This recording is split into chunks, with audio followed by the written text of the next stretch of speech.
Let's Talk with Keith Spera is underwritten by the New Orleans Jazz and Heritage Foundation.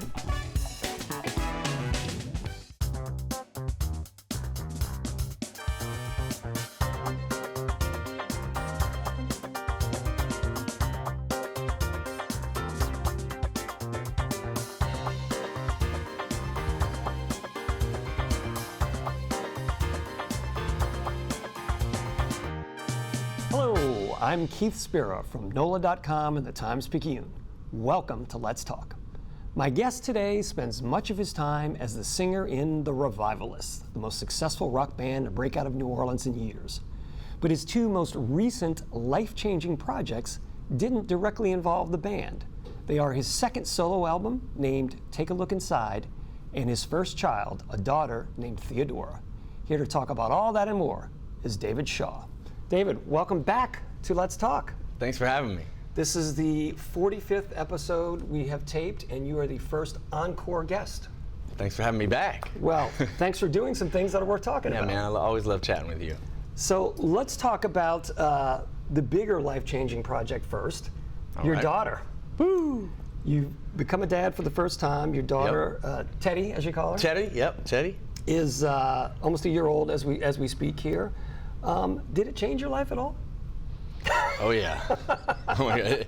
It brought me back to the no sleep days of 2010. When I walked in here, I told you, I was like, man, last night I got less sleep than a weekend at Bonnaroo, and that was the truth. Less sleep than a weekend at Bonnaroo. But it's amazing. It's amazing. It's you know, as you know, you're a father. Every decision I make now is colored, you know, with her, just her spirit in mind, and just like, how am I gonna, what am I gonna do today to, make me better, and provide something that's, special for her, and walking that right path to like make sure that I'm good and that she's good, that our family's good, Right. Well, I mean, you referenced 2010. Obviously, you were at a very different point in your life in 2010. Exactly. You were, shall we say, more involved in the rock and roll lifestyle at the time, perhaps. Absolutely. Yeah. You've been, over the last few years, I mean, you've been through a process of personal growth and change. Absolutely. Yes, big time. And which, is going to lead into a discussion of the new album and the stuff you've been doing. But, getting married is one thing, but having a child puts you in a whole different realm of responsibility, I guess. That would be the way to put it. Absolutely. It's everything. I mean, it's, like I said, every decision is colored by her, and it's pushing me to be like, even before she was born, which I think is pretty normal. It was like, okay, all right, now let's take stock of all the things. First off, gotta clear some space up in this head. All right, so let's have some hard conversations. Let's get rid of these ruminating thoughts. Let's make room for some good stuff to come in, because if your mind's filled up with, just things that you've not taken care of, friendships you haven't mended up, relationship stuff, at home, just all the things, So I was like kind of like taking stock of that, and it really like lit a fire, under me to like get it right, and or at least set myself really on a quick path to resolving a lot of those things, and I'm feeling good. I'm on that path. I quickly got myself there. Well, and within the Revivalists, I mean, you were one of the last to have kids. Most of your bandmates, I think, at this point have kids, right? Yeah. So you got an up close look at what being a parent and being in a rock and roll band was all about. And you were not intimidated. You're like, okay, these guys can do it. I can do it. I mean, to be honest, I was kind of scared as hell, because I was just like, all right, how is this gonna, because I'm the type of person, who's like, I just want to do it really well. I want to be the best dad, and like, I also want to be successful and do my art to the fullest extent. And so I just had all these thoughts of like, am I not going to be able to do it like I wanted to do it? And it was just all anxiety. When she came,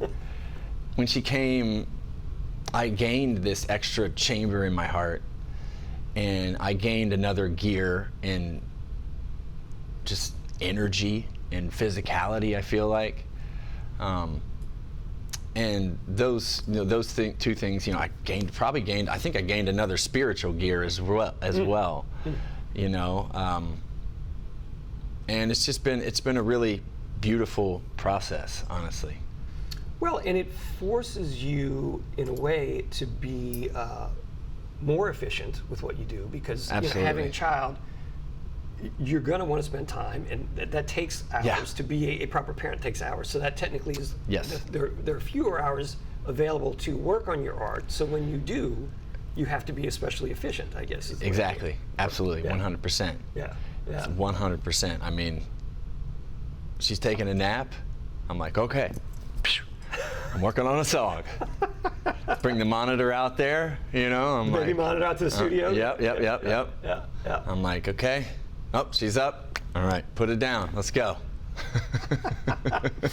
Exactly. You got to do it. You got to do it. I'm working fast these days. I'm working quick. I'm not second guessing myself, which actually I realize is a really good thing, because I think as you grow, I didn't second guess myself much back in the day at all.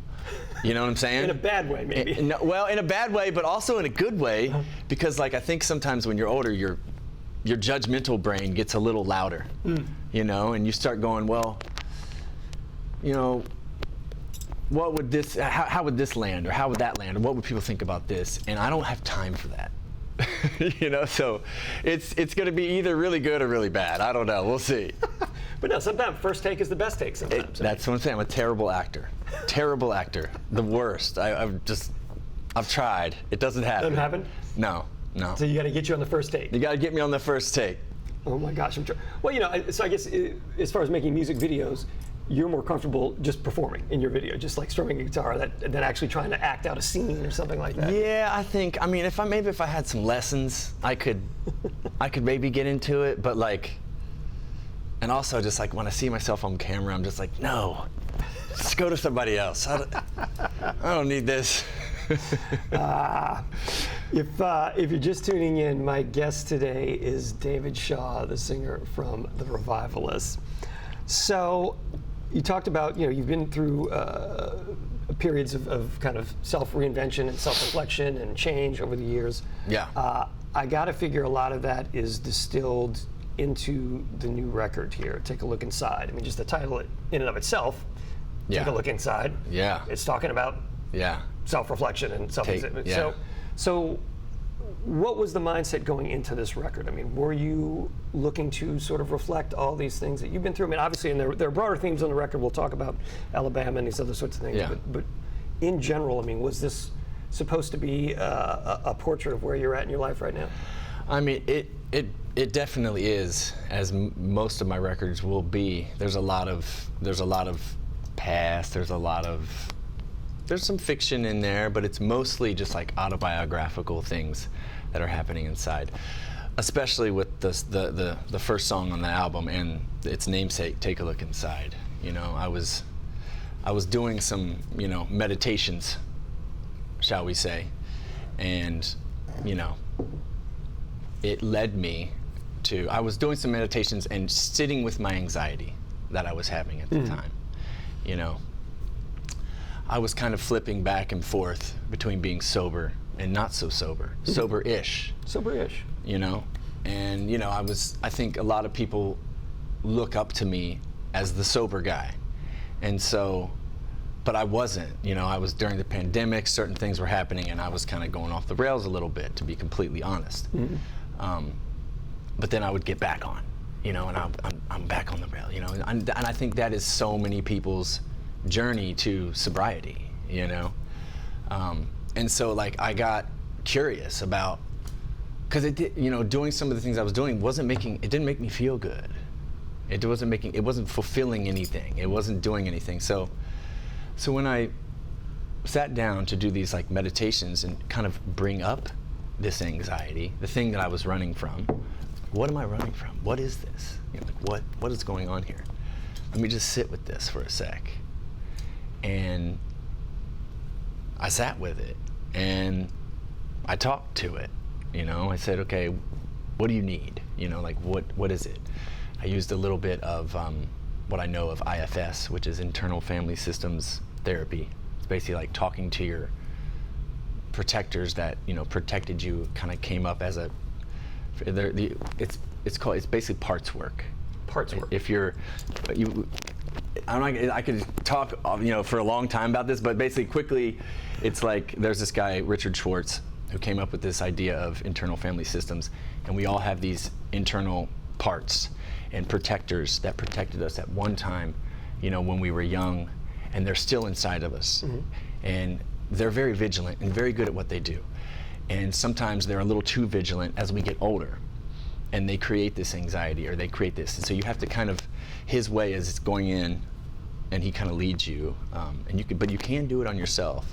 But like if you did a session with him, he would lead you, and he would ask these questions, and you would talk, and you just find where's the anxiety.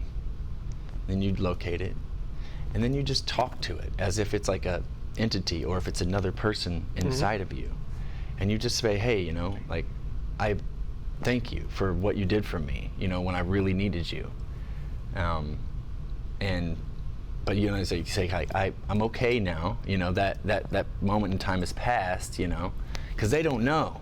Right. They're just, time is not a thing for them, I guess. And so they're just like, oh, I'm here to do my job.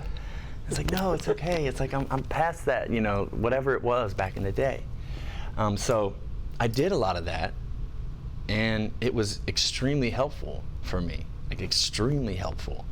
I don't think we talk to our inner voice enough, like our inner, just like our true self, or selves, and so and at one of the days when I was doing that, I just started, my mantra was just take a look inside, like don't like fear what's going on in there, because it's you, you're at your core, you are just pure love, and that's what I know about myself now, but it took a little while to get there. Well, I'm sure. It's because you're putting to rest a lot of things from the past. You're making peace, maybe in some. It's in a way, it's making peace with some of the things from the past. Absolutely. As well as acknowledging that you have matured and you're a different person now, and therefore you have different tools at your disposal, maybe than you did when you were younger, and you use those tools a different way. So that's kind of the process. Exactly. Well, and to take it back to what we talked about earlier, talking about being love and being all about love, having a daughter is in a way a manifestation of that, because the love between a parent and a child is a whole different ballgame. Oh my God. Yeah. Whew. So you found a lot more of that love. I found a lot more. Well, I'll tell you, the thing that is so profound to me about having a child is like when I smile, I see her in my mind's eye. It's just directly connected to my joy.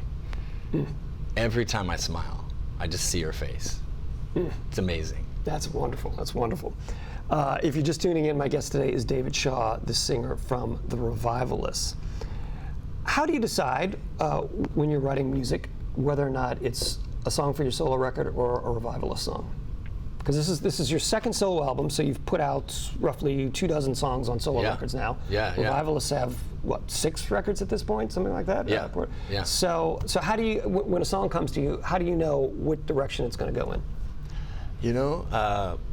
I don't really know, honestly. I honestly would say that any song at any point could be either project, because I think that just like the band has historically, we've never really stayed out of any like genre or any like style or kind of, that, like we're just all over the place. I will say though, I might be starting to figure that out. But like with this record, it was like I wanted to do something that was a little more like mid-tempo, showed a different kind of side of my voice, a little more of like the textured side, something that's kind of leans a little more on the acoustic, place of my, of my writing, because I do a lot of that, and that's where most of these songs come from. So yeah, I'm still figuring that out, like. I might do another record similar to this, or like in this another style, or I might like go completely opposite and do just like a full-on total banger album, or I don't know, a country album, a speed metal album. Like I mean, I come from punk rock and metal. Like that was where that's where I came from. So it's in there. It's in there. It's all in there. Yeah.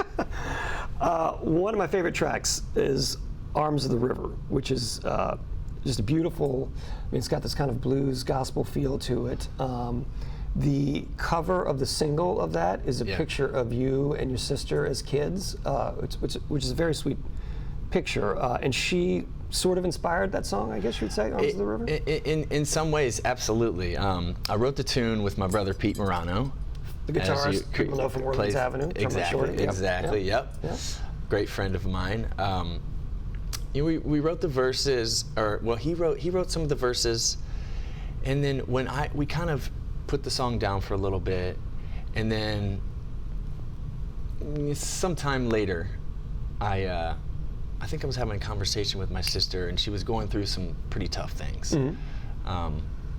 Can't really talk about it, but it was a tough time in her life, and she was on my heart during that time, and I kind of came across the chorus, and that was like, I was like, this is for you, Chrissy. Like, this is what it was, because she's just such a person. She's a person who she gives.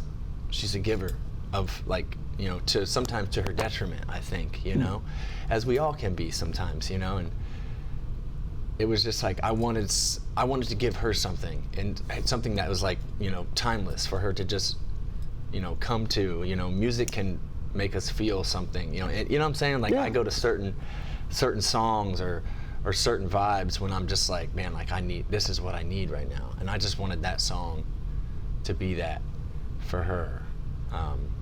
It's just such a special song. No, it is. I mean, it is a very, it's a warm blanket of a song. Yes, that's what I wanted it to be. You're exactly right. Of a song. So. You're exactly right. Now, another one that's interesting, the song Alabama. You wrote that, my understanding is it was I don't know if politically motivated is the right way to put it, but you were concerned about some of the things going on in Alabama with the Supreme Court ruling and how that affected IVF treatments and what have you in Alabama. What I like about the song is that it is in no way scolding. It is you in the lyrics. I'll read a couple of lyrics. Alabama, I hate to see you this way. Seen blue skies, you've seen better days. I'll always love you like I have from the start. Alabama, you're breaking my heart. So, that's almost like a, come on, guys. Yeah, we can be better. We can be better. Exactly. I don't want to point fingers. I don't want to shame or scold anyone, because I just don't feel like that. That never works. People always most of the time they just double down. Yeah. Yeah. They're just like, well, I'm going to meet you with nastiness, and I'm going to go above. So. Right. So it's like, I feel like if you can, touch someone in a different kind of way, touch someone's heart in a different kind of way, that's the way to do it, and I feel like it's a sneaky love song with a message, and a lesson, that can potentially, I don't know, sneak in the back door and then tap them on the shoulder, say, hey, give them a big hug. I still love you, but come on. We got to do better. Yeah. We got to do better for our people. For our people, for everybody. Yeah. No one ever wins a Facebook fight. You never win an argument with somebody just fighting with somebody on Facebook. Oh God, it's the worst. But coming at it from this direction, kind of like, hey, come on, we can do better. The hug. Exactly. That's it. Yeah, I've been in those Facebook, Instagram fights. I used to reply to those things online, on our Instagram, hot. And I realized, this is not the way to go. This is not the way to go. What am I doing here? I'm creating more muck. And some people feed off that. Absolutely. Many people feed off that. Absolutely. And it's like, that's not what they need. That's not what I need. That's not what anyone needs. It's love. And just understand that so much stuff in this world, I feel like it's just a pain response. It's it's like, I don't know. There's just so much suffering, and people just try to like mask their suffering with like power. Yeah. Well, and yeah, and with the Revivalists, you guys, there's a reason you have a heart as your stage backdrop, I think. That's the idea, is to spread love and joy. Spread love and joy. Spread love and joy. That's it. If you're just tuning in, my guest today is singer David Shaw from the Revivalists. I'm a vinyl guy, so I appreciate the fact that Take a Look Inside, you obviously put some thought into the package. It's a gatefold cover. A gatefold cover opens up with vinyl. You've got a beautiful yellow vinyl record inside, heavyweight vinyl. And the art reminded me of the artwork from the last Revivalist record, Poured Out Into the Night. But it's not the same artist. It's not the same artist. It's not the same artist. We love Lou Beach, but it's not him. I was really pulling for that art, so I definitely have a style, as you can see. Yeah. But I will say, the artist who did this most recent solo record, her name's Stacey Rosich, and she's just incredible. She's incredible. She's out of LA. You might have also seen her work on I think 2016 Father John Misty record. Okay. But she's incredible. There's a lightness to her work, but there's always this like tinge of darkness there, and I think it's accessible, and it's so like, that's life. It's like, that's where I want to be. And this is, it's like what it is here. So it's like all these. So also, interesting thing, I don't know if should I put it this way to the people? Sure, put it to the people. Put it to the people. Okay, so there's 12 characters on here. There's 12 songs. Mm-hmm. That's a bit of a coincidence, honestly. But I don't believe in coincidences, honestly. So I think there's something going on there. Just universally. Yeah. Sure. But so this is going into this golden light, and now we're here on the other side.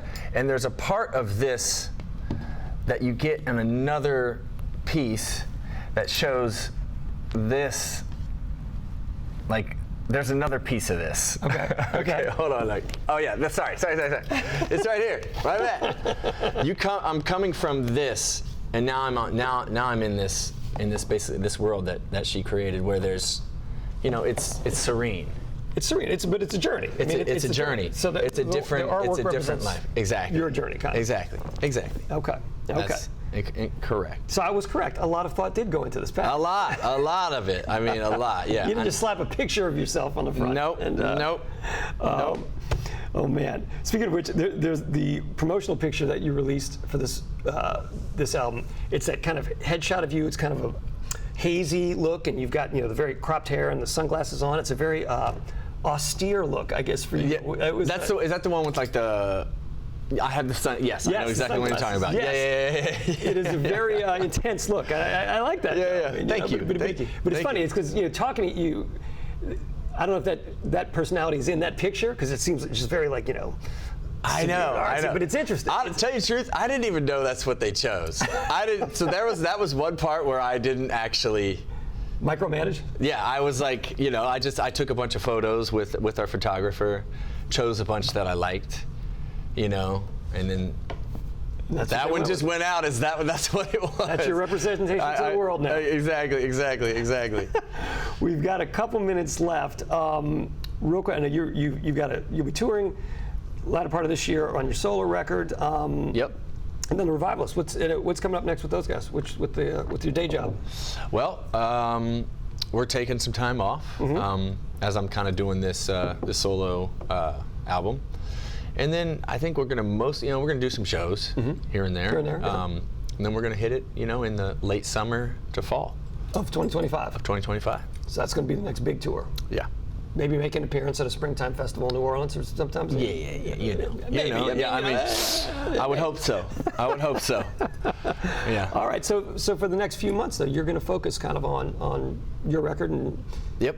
And being a dad, I'd imagine. And being a dad, that's the big focus right now, for sure. Man, it is. It's just to see how fast they progress. like and what they absorb. I mean, Oh it's my God. incredible. She's just crawling all over the place right now. She's fast. She's fast. She's like her daddy. She's fast. She's running around. She's just babbling, you know. She's like a little drunkard. You know what I'm saying? She just doesn't know. She's like knocking everything down.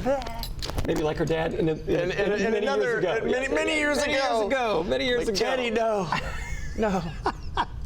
Don't go down the road. Now, did she get to go on the road with you or not?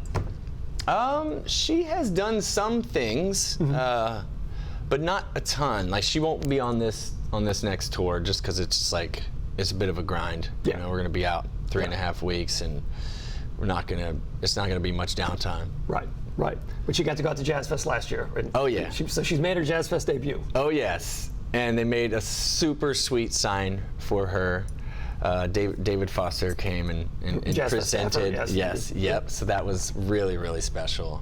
It was made by the lady that makes all the Jazz Fest signs, the official signs. Yes, it's not a Jazz, exactly.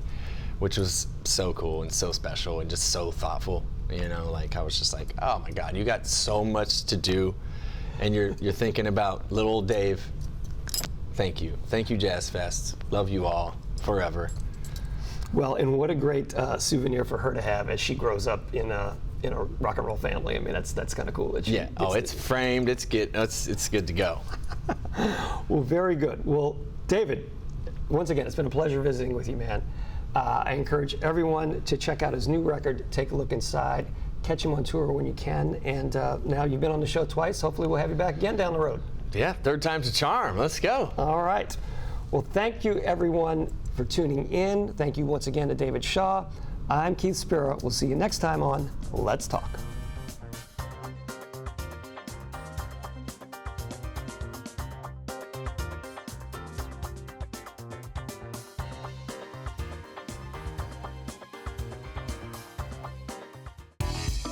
Let's Talk with Keith Spera is underwritten by the New Orleans Jazz and Heritage Foundation.